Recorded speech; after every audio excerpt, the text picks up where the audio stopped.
பிள்ளைங்க ஃபோனிக்ஸ் சுக்குகத்தா படிக்கிறதுல குழம்பி போறாங்களா, இந்த மாதிரி ஸ்டெப்ஸை செய்யுங்க. அவங்களுக்கு ஈஸியா அவங்களால அண்டர்ஸ்டாண்ட் பண்ணிக்க முடியும். உங்க வீட்டில் 5 அல்லது 6 வயது பிள்ளைங்க இருக்காங்க. அவங்களுக்கு இந்த ஃபோனிக்ஸ் அண்ட் சுக்குகத்தா சொல்லி கொடுக்குறப்ப கான்ஃபியூஸ் ஆயிடுறாங்களா அப்படின்னா இந்த வீடியோவை ஃபுல்லாக பாருங்க. அது எப்படி சால்வ் பண்ணலாம் அப்படின்ற சொல்யூஷனை நான் ப்ரொவைட் பண்ணுறேன். ஃபர்ஸ்ட் ஆஃப் ஆல், உங்கள் பிள்ளைங்களுக்கு ஃபோனிக்ஸ் அண்ட் சுக்குகத்தா ஒரே டைமிங்கில் சொல்லிக் கொடுக்கறத தவிர்த்துடுங்க.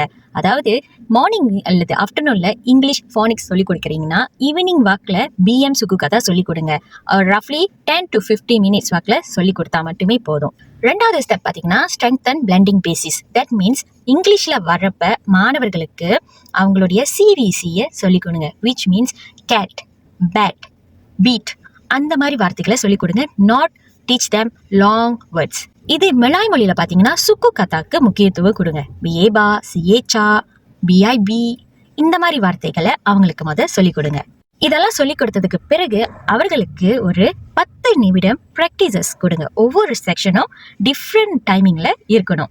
மூணாவது ஸ்டெப் பார்த்தீங்கன்னா யூஸ் சவுண்ட், நாட் ஸ்பெல்லிங். இதுதாங்க ரொம்பவே முக்கியமான விஷயம். எப்படி அப்படின்னு பார்த்தீங்கன்னா இங்கிலீஷில் மாணவர்களுக்கு don't say like KEATE cat அப்படின்னு ஃபுல்லாக சொல்லாமல் கேட் கேட் அப்படின்ற சவுண்டில் மாணவர்களுக்கு சொல்லிக் கொடுங்க. இதே மலாய் மொழியில் வர்றப்ப கிளாப் மெத்தட் நீங்கள் யூஸ் பண்ணலாம். அது என்ன கிளாப் மெத்தட் பார்க்குறீங்களா?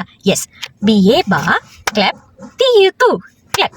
நீங்கள் இந்த கிளாப் மெத்தடை யூஸ் பண்ணுறதுனால மாணவர்களுக்கு அதோட டிஃப்ரென்ஷியேட்டை ஐடென்டிஃபை பண்ண ஈஸியாக இருக்கும். ஸோ இதுதாங்க அந்த 3 முக்கியமான விஷயம்.